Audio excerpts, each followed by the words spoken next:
Yashar chapter 15.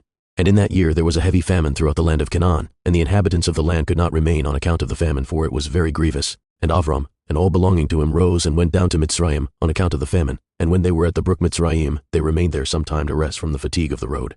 And Avram and Sarai were walking at the border of the brook Mitzrayim, and Avram beheld his woman Sarai, that she was very beautiful. And Avram said to his woman Sarai, "Since Elohim has created you with such a beautiful countenance, I am afraid of the Mitzrayim, lest they should slay me and take you away. For the fear of Elohim is not in these places. Surely then you shall do this. Say you are my sister to all that may ask you, in order that it may be well with me, and that we may live and not be put to death."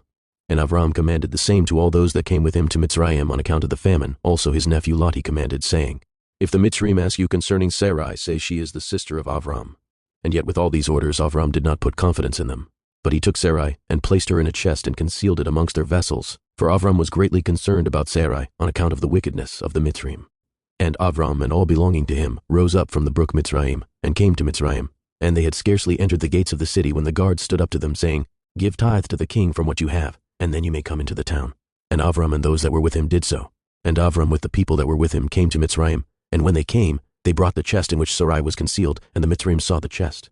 And the king's servants approached Avram, saying, "What have you here in this chest which we have not seen? Now open you the chest and give tithe to the king of all that it contains." And Avram said, "This chest I will not open, but all you demand upon it I will give." And Pharaoh's officers answered Avram, saying, "It is a chest of precious stones. Give us the tenth thereof." Avram said, "All that you desire I will give, but you must not open the chest." And the king's officers pressed Avram. And they reached the chest and opened it with force, and they saw, and behold, a beautiful woman was in the chest.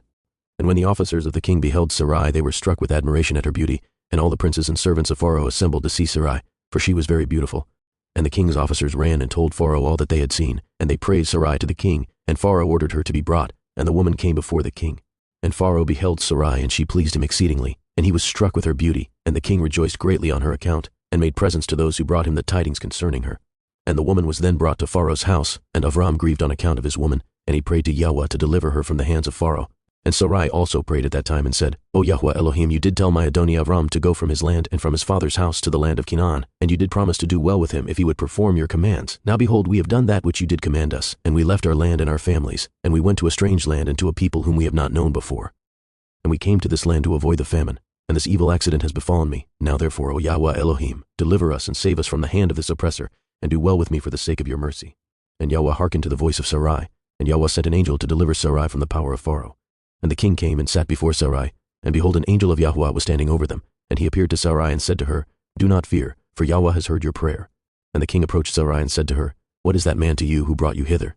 And she said, "He is my brother." And the king said, "It is incumbent upon us to make him great, to elevate him, and to do unto him all the good which you shall command us." And at that time the king sent to Avram silver and gold and precious stones in abundance, together with cattle, menservants and maidservants. And the king ordered Avram to be brought, and he sat in the court of the king's house, and the king greatly exalted Avram on that night.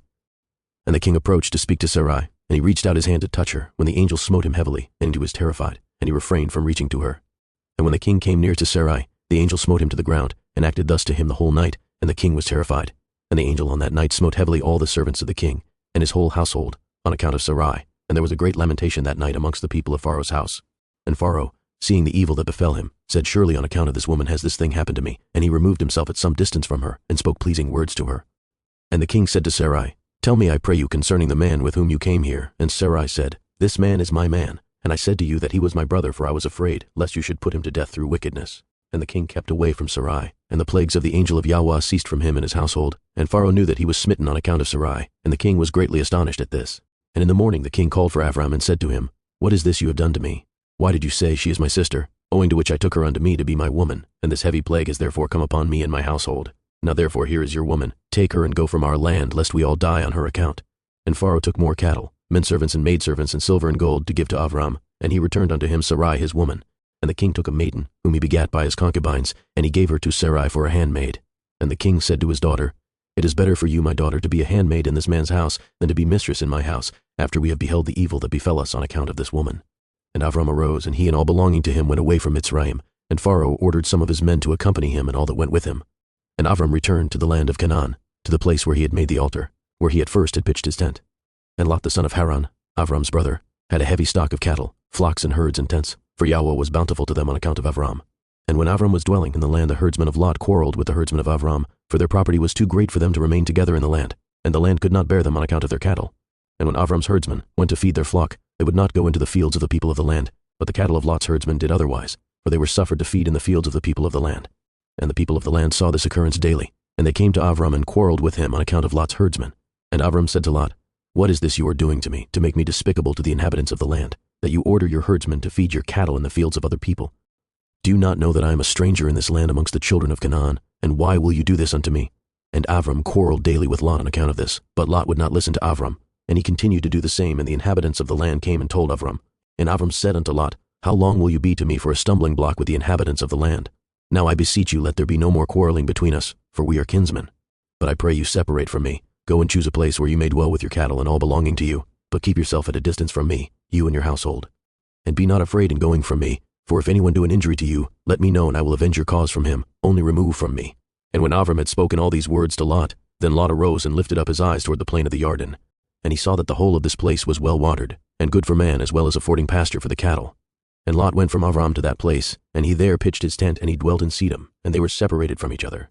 And Avram dwelt in the plain of Mamre, which is in Chevron, and he pitched his tent there, and Avram remained in that place many years.